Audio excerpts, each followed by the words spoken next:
Quand j'ai emménagé dans cet appartement pour étudiants internationaux, je m'attendais à beaucoup de choses. Un choc culturel, la solitude, un peu de nostalgie. Mais certainement pas à vivre ce qui allait suivre. C'était ma première expérience de vie à l'étranger.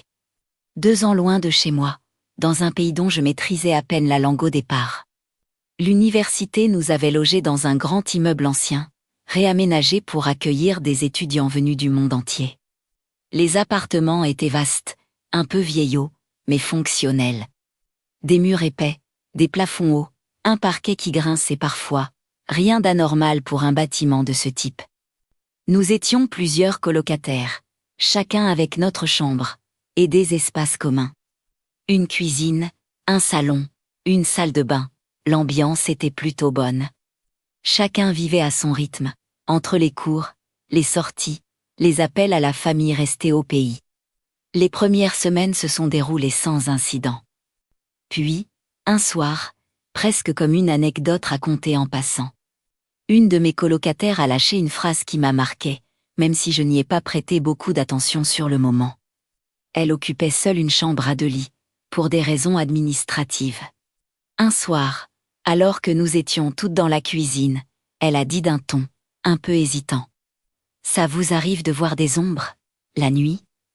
On a rigolé, une d'entre nous a parlé de fatigue, une autre de reflets de phare dans la rue. Elle a insisté. Elle disait que plusieurs nuits de suite, elle avait eu l'impression qu'il y avait quelqu'un. D'allongé sur l'autre lit, pas une forme nette, plutôt une silhouette sombre, immobile, mais...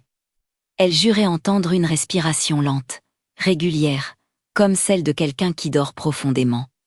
Elle avait même fini par allumer la lumière, persuadée qu'une autre colocataire s'était trompée de chambre. Bien sûr, il n'y avait jamais personne. À l'époque, je n'y ai pas vraiment cru. Je me suis dit que le stress, l'éloignement, la fatigue pouvaient jouer des tours. On vivait tout un grand bouleversement. Mais ce n'était que le début. Quelques jours plus tard, lors d'une soirée chez nous, un étudiant d'une autre chambre s'est mis à crier sans prévenir. Un cri bref, mais chargé de panique, on a toutes sursauté. Il était blême, tremblant. Il répétait qu'il avait vu quelqu'un. Selon lui, alors qu'il traversait le couloir. Il avait aperçu une fille aux longs cheveux noirs passer la tête par l'angle de la chambre de ma colocataire. Une présence fugace, mais suffisamment nette pour qu'il soit convaincu d'avoir vu quelqu'un. Le problème, c'est que la chambre était vide. On a encore essayé de rationaliser, l'alcool, l'éclairage. Le cerveau qui complète ce qu'il croit voir. Mais les témoignages ont commencé à s'accumuler. Des amis de passage qui disaient avoir entendu des chuchotements, alors qu'ils étaient seuls dans une pièce. Des pas dans la cuisine au milieu de la nuit, alors que tout le monde dormait. Des portes qu'on croyait fermées qu'on retrouvait entr'ouvertes. Rien de spectaculaire, rien de franchement paranormal non plus. Juste assez pour mettre mal à l'aise. Jusqu'à là, je restais sceptique, je n'avais rien vécu personnellement. Et tant que ça restait des récits rapportés, je pouvais garder une distance.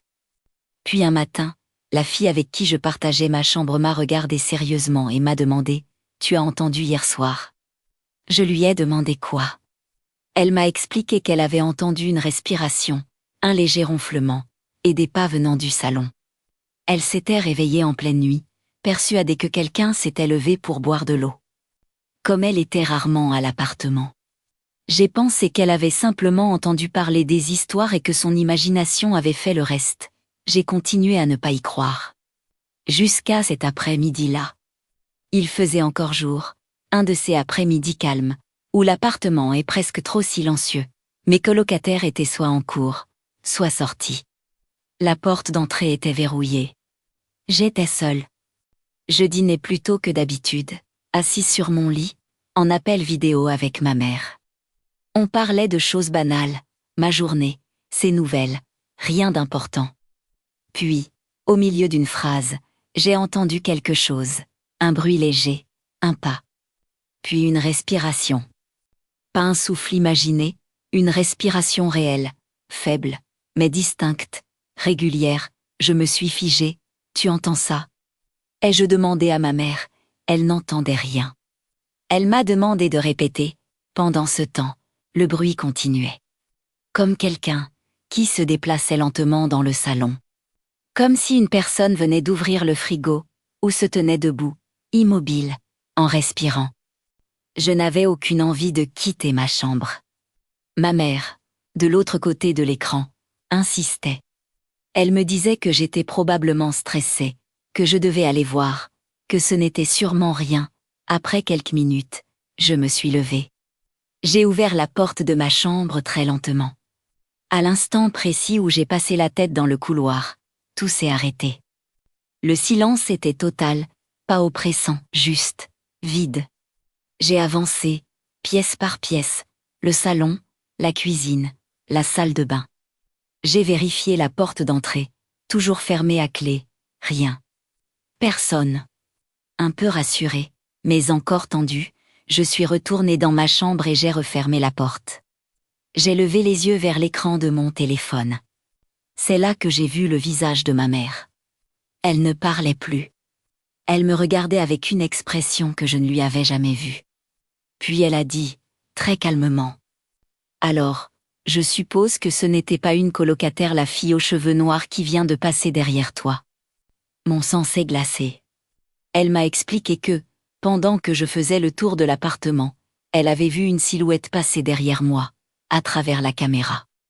Une forme féminine, sombre, qui avait traversé le salon. Je n'ai pas cherché à comprendre. Je suis sortie immédiatement de l'appartement et je suis allée attendre mes colocataires dehors. Ce soir-là, plus personne n'a dormi normalement. Quelques jours plus tard, l'une de mes colocataires a décidé d'en parler à une professeure de l'université. Nous étions tout à bout, stressés, fatigués, nerveuses. La réaction de la prof a été étrange, elle a soupiré, un soupir long, presque résigné. Puis elle a dit « Oh, il y a quelques années, 4 étudiantes sont mortes dans un incendie dans la chambre juste au-dessus de la vôtre. Peut-être que ça a un lien. » Elle a dit ça comme on parle d'un détail administratif. On a cherché sur Internet. Les articles existaient toujours. Un incendie nocturne, 4 jeunes femmes. Toutes décédées dans leur sommeil, l'appartement au-dessus d'une autre. Après ça, plus personne n'a jamais vraiment parlé de fantômes. Mais personne n'a jamais oublié. Si tu aimes les histoires qui commencent calmement et se terminent par des détails qu'on ne peut plus ignorer, abonne-toi. Ici, on raconte ce que beaucoup préfèrent oublier.